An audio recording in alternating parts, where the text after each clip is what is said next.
Goeiemôre ook van my kant af, is lekker om vanoggend saam met julle te kan kuier. Ja, net soos jy nou hierso sien, ons begin vandag 'n nuwe reeks, en die reeks se naam is Kompas.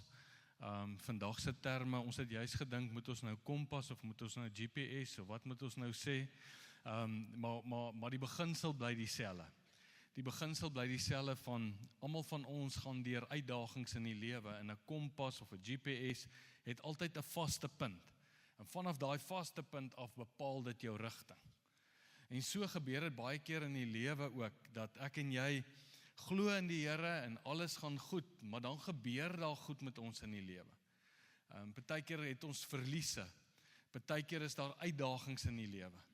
Partykeer is daar goed wat my lewe tegemoet kom, finansiële uitdaging, siekte, uitdaging met kinders, uitdaging binne in verhoudings, wat jy dit nou ook al wil noem. En dan is die vraag, hoe hou ek koers? Hoe hou ek koers? Maar die enigste manier hoe ek kan koers hou, is ek moet sê, maar wat is my vaste punt? Want as ek 'n vaste punt het, dan gaan ek koers hou. Dit is vir my baie interessant, dat deur die jare het ek gevind, dat wanneer mense in moeilike omstandighede ingaan, en in uitdagende omstandighede, hoe baie keer val ons nie in ons geloof terug, in die opsig ons verloor ons vaste punt, ons verloor koers. Hoe baie keer kry ons dit nie, dat as mense deur moeilike en uitdagende omstandighede gaan, dan begin hulle vraagtekens te vra oor, is die Here werklik? Hulle begin goed te vra soos, is die Here met my? Mense begin goed te vra, dis asof hulle default setting gaan in die verkeerde rigting. Skielik wonder jy, is God nog lief vir my? Baie mense partykeer kom op 'n plek en sê, maar is daar nog 'n God? Baie mense sal sê, maar het ek sonde gedoen? So jou default setting verander sodra jy omstandighede verander. En al wat ons in hierdie reeks wil sê, ons wil in hierdie reeks kom en sê, maar wat is jou kompas? Wat is jou koers? As Paulus kom en ons praat hierdie jaar, het ons mos gesê, gaan ons deur 1 en 2 Korintiërs praat, en hy praat in die 1 en 2 Korintiërs, die 2 briewe wat hy vir die gemeente geskryf het, dan sien ons dat Paulus het deur geweldige uitdagings gegaan. Maar Paulus kom en dan skryf hy iets in hoofstuk 12, die laaste vers, dan sê hy, ek wil vir jou 'n uitnemender pad wys. Nie sê nie, wys. Ek wil vir jou 'n beter pad wys, hoe om te loop met al die uitdagings wat ek het. Onthou gou weer, 1 en 2 Korintiërs, 1 Korintiërs skryf Paulus vir die gemeente. Hy het die gemeente geplant, die gemeente het van koers afgegaan, die gemeente was nie op die koers soos hulle moes gewees het, soos God beplan het, soos hy die argitek daarvan was en uitgedink het nie. Hulle het 'n verkeerde koers ingeslaan, hulle het beklei onder mekaar, hulle het mekaar hof toe gevat, daar was tweedrag, al hierdie goed. Nou skryf hy vir hulle. Die gevolg van sy skrywe was, hulle het begin skielik begin twyfel in sy apostelskap. Hulle vat hom aan en is hierdie woeste bekleierery en die oneenigheid onder die gemeente en onder Paulus, so erg, dit het vir 'n jaar aangegaan. En dan skryf hy vir hulle, hoe ontstellend is dit vir hom. As hy in 2 Korintiërs kom, dan skryf hy ook vir hulle, dan skryf hy weer, die verhouding is nou so bietjie herstel, dan sê hy vir hulle, kom ek vertel vir julle, in hierdie tydperk wat ek met julle geskryf het, wat se uitdagings het ek gehad? Dan skryf hy vir hulle in 1 Korintiërs 11, dan sê hy, ek is baie dae, het ek skipbreek gelei, baie dae was ek sonder kos. Hy sê 5 keer is ek geslaan, 40 houe, 1 minder as 40 houe, is ek op my rug geslaan. Vertel hy van al sy uitdagende tye wat hy gehad het, en dan sê hy vir ons, maar kom ek wys vir jou 'n uitnemender weg. Kom ek wys vir jou, hoe het ek koers gehou in hierdie tyd? In al die tyd met al my uitdagings, hoe hou ek koers? En dis die vraag vanoggend. En dis nie te sê, as dit met jou goed gaan, is jou verhouding met die Here goed nie. En as daar iets met jou sleg gaan, beteken dit jy het iets verkeerd gedoen nie. Moenie in daai ou manier van dink vasval nie.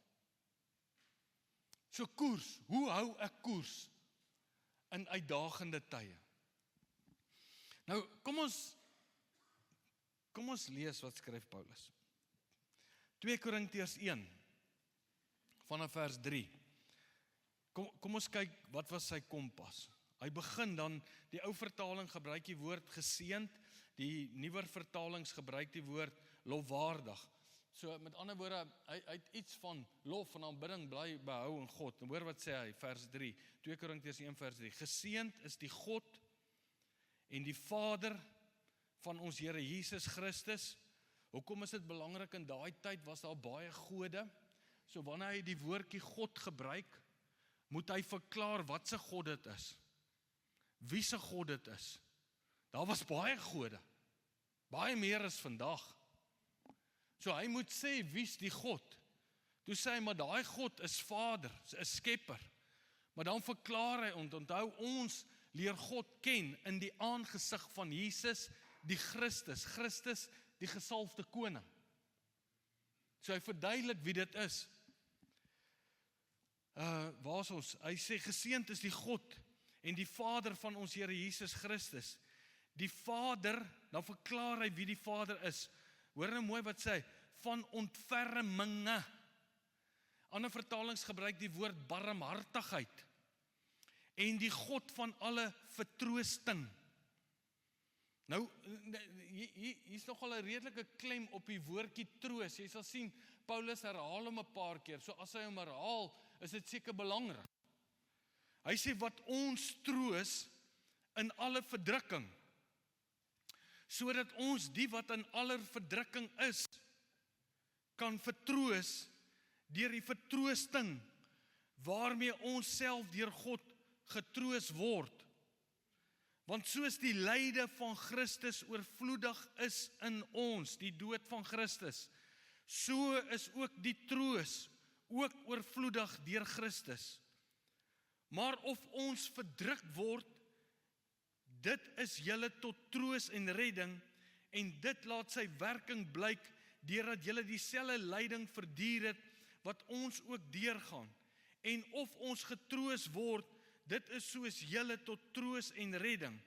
En ons hoop vir julle is vas. Omdat ons weet, dat daar net soos julle deelgenote is aan die lyding, so ook aan die troos. Paulus sê, daar's iets wat vas is in sy lewe.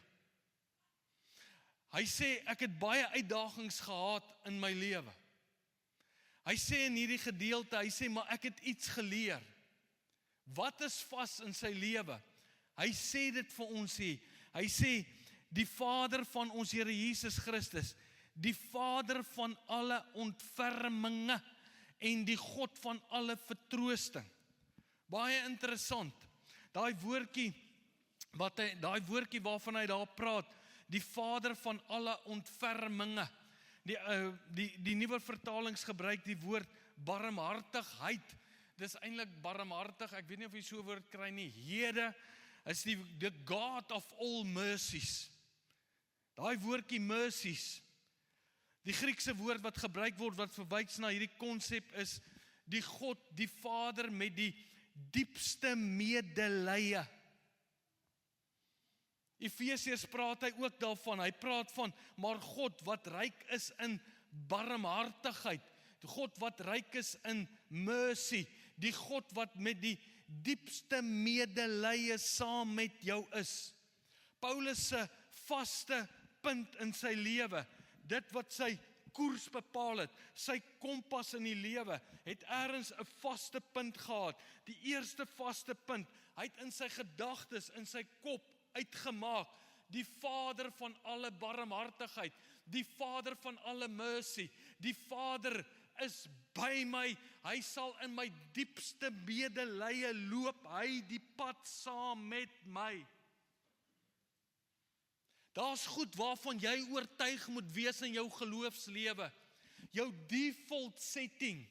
Jy moenie twyfel in die Vader wat 'n pad saam met jou loop in jou diepste krisis nie.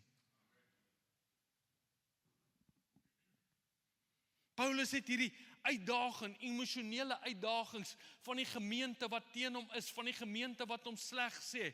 Aan die ander kant het hy hierdie fisiese uitdagings, dis skipbreek, dis armoede, dis houe op die rug, dit in die wil van God, hoor, hy's in die wil van God, met al hierdie uitdagings, verloor hy nie koers nie, want hy het iets vasgemaak. Die Vader van alle ontferminge, die Vader van alle barmhartigheid, of all mercy, en sy diepste medelee. En die Bybel sê, skryf hy op 'n ander plek in Efesië, hy sê, hy is nie net die Vader van barmhartigheid, hy's ryk in barmhartigheid. Hy's oorvloedig daarmee.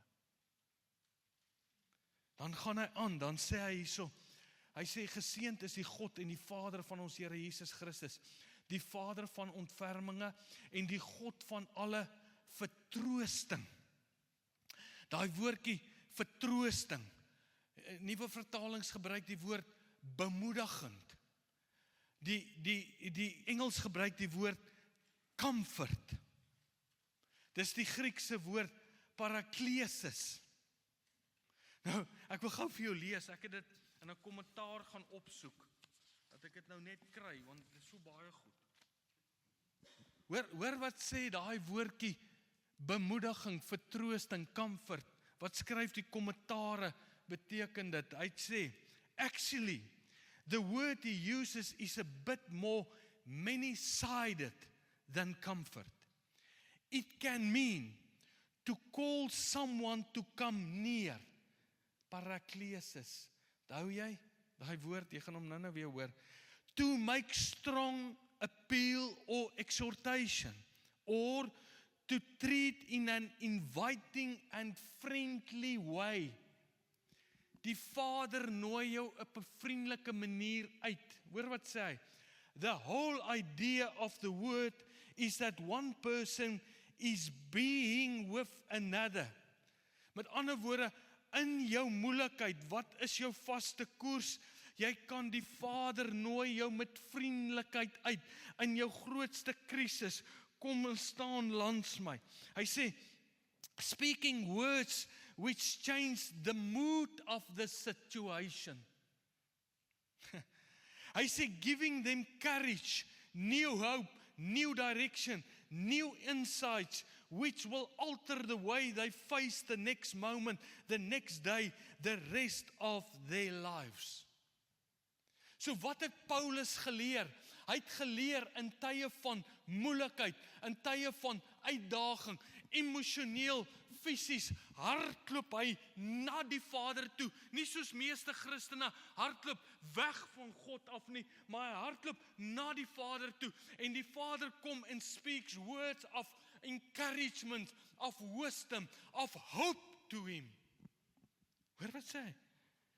Hy sê, and when you put all this together in a bottle, shake it up and pour it out for someone who is in the middle of deep suffering, the best word to come up with to describe the effect is probably comfort. It meets people where they are and brings them right onto the point where they are strong enough to see new hope, new possibilities, new ways forward. En toe ek dit lees, paraklesis, toe kan ek nie anders te dink as wat God gesê het in Johannes 14, vers 16 en 17. Ek sal die Vader bid, die goeie Vader. Ek sal die Vader bid.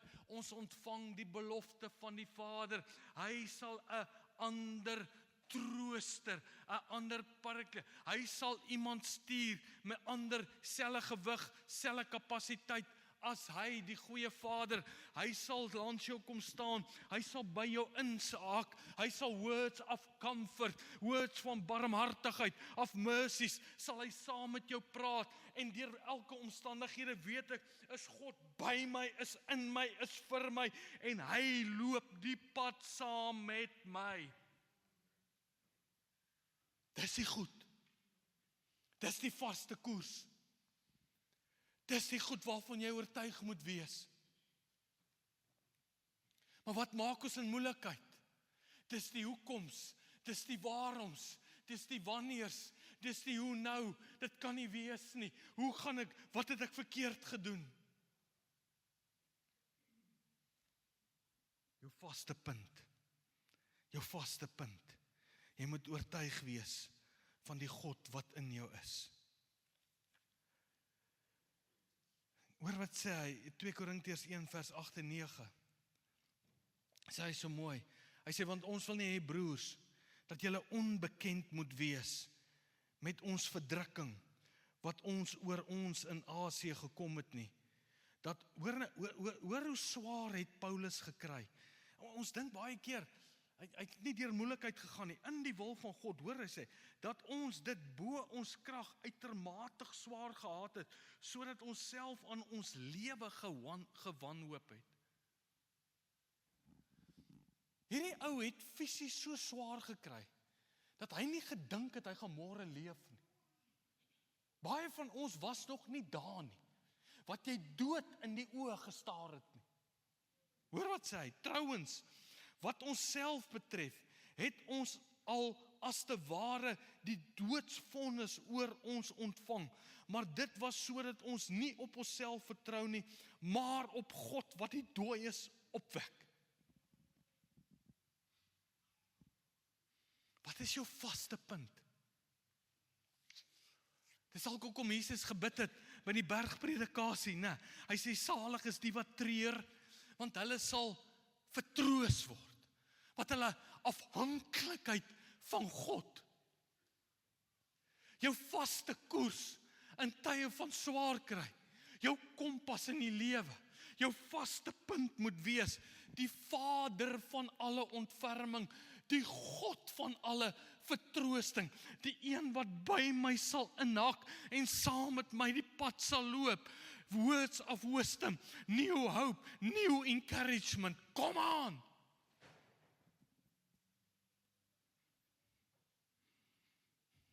Dis hoekom Jesus dalk sê in Johannes 17 vers 3, dit is die ewige lewe.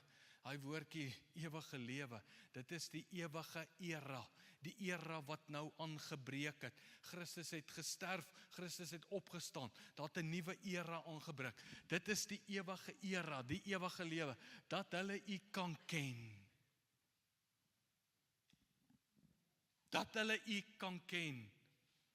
Is interessant as jy bietjie gaan Google bietjie. As jy in die oorspronklike vertaling gaan kyk, dan sê jy sien na God as, in die Ou Testament word na God as Vader verwys. Party van die ouens sê 7 keer, in die hele Ou Testament. In die hele Ou Testament.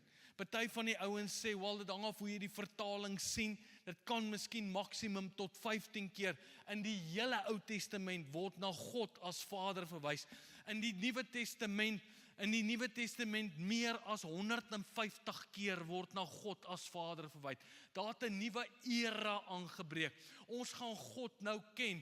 Hy openbaar homself as die vaderlike figuur en ons leer iets van sy vaderlikheid, leer ons ken deur Jesus Christus. Want ons kyk na Jesus, dan verstaan ons. Dis hoekom toe die profete voorspel, wie is hierdie nuwe God, wie is hierdie nuwe Christus, wie is hierdie nuwe gesalfde koning wat sal kom, toe sê hulle, hy's Immanuel, hy's God met ons. Hy's God met ons.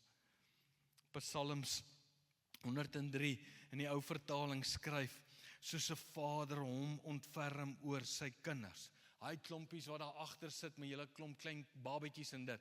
Dink hoe lief is daai pa. Hier stap vanoggend 'n ou hier in, hy het nou oupa geword. Ouma, die gesig is net so breed.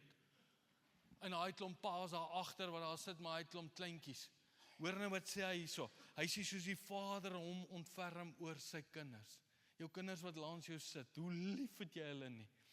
Hy sê, so ontferm die Here hom oor die wat hom dien. Dis hoekom die eerste woorde toe hulle vir Jesus vra.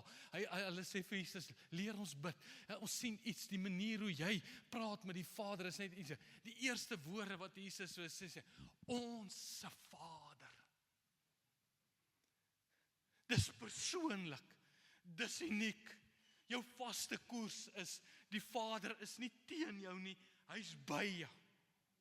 Moenie vasval in die Ou Testamentiese gewoontes, hoe mense gedink het oor God nie. Hulle het gedink is 'n God wat daar ver is. Hulle het gedink is 'n God wat eintlik irriteer ons as mense, die wit waks uit hom uit. Maar dank die Here Jesus het gekom. En nou is daar net so 'n bietjie van 'n verdraagsaamheid. Jy kan hom nooit behaag nie. Jy kan nooit genoeg vir hom doen nie. Hy's altyd half ontevrede en geïrriteerd in jou. Moenie daar vasval nie.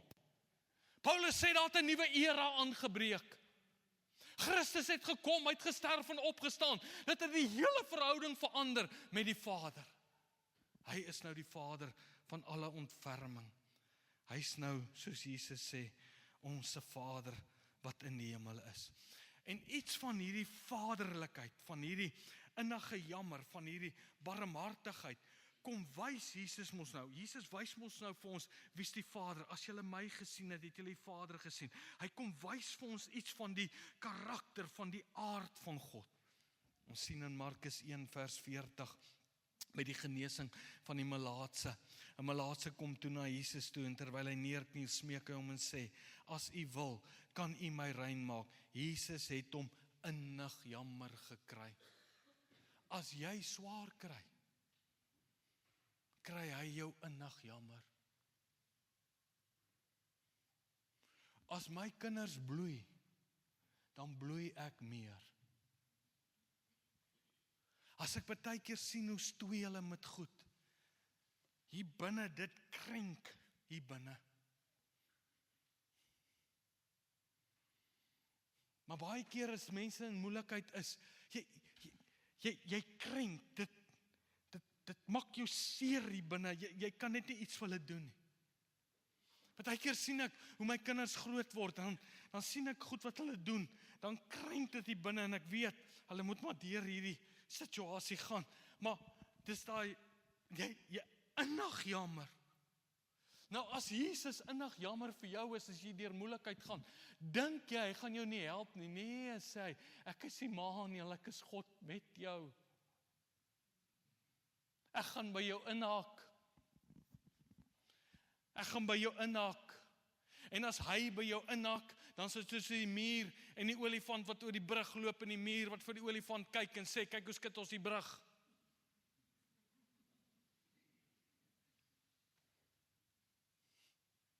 Want by God is niks onmoontlik nie. Die vermeerdering van die brode en die vis, daai 5000 mense sit daar voor hom. Markus 6 vers 34, toe Jesus uitklim, het hy die groot skare gesien en hulle innig jammer gekry. Ons leer iets van hierdie barmhartigheid, hierdie innige, hierdie vertroosting, God van alle vertroosting, hierdie innig jammer kry. Ons leer dit in Jesus se lewe, sien ons dit as dit waar is vir Jesus en dit waar vir die Vader. Die barmhartige Samaritaan, maar 'n Samaritaan wat op reis was, het op hom afgekom, die man wat daar halfpad doodgeslaat is, en toe hy hom sien, het hy hom innig jammer gekry. Die verlore seun, Lukas 15, hy het toe opgestaan na die vader gegaan, hy was nog ver weg, toe het hy sy vader al gesien, hy het hom innig jammer gekry, en na hom gehardloop, hom omhels en hom gesoen.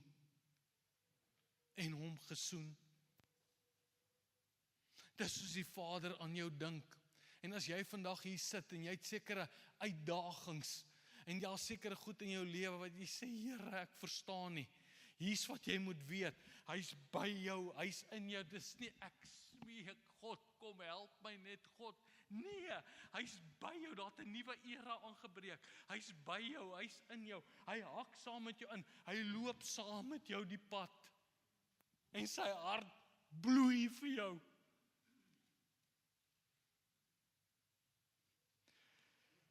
Paulus skryf die volgende, 2 Korintiërs 12, hy sê, maar hy het vir my gesê, onthou nou, wat skryf hy nou in 2 Korintiërs, nee, hy sê, ek is tot die dood toe uitgedaag, ek het nie gedink ek gaan lewe nie, en kyk wat sê die Here vir hom, my genade is vir jou genoeg, want my krag word in jou swakheid volbring. Ek is by jou. Ek is by jou. Ek gaan saam met jou hierdie pad loop. Jesus se woorde, Johannes 16 vers 33. Hy sê, dit het ek vir hulle gesê, sodat julle my vrede mag hê. In hierdie wêreld ervaar julle swaar kry, maar hou moed. Ek het die wêreld oorwin. Dis wat ek vandag vir jou wil kom sê. Ons gaan dit in die hele reeks sê, maar net as 'n afskop. Wat is jou vaste punt? Is jy oortuig dat al kan jy deur watse uitdagings, Paulus sê ek het die dood in die oë gestaar. Maar Paulus het 'n vaste punt gehad, wat die kompas, die uitnemende, die koers van sy lewe, die beter weg in sy lewe bepaal het.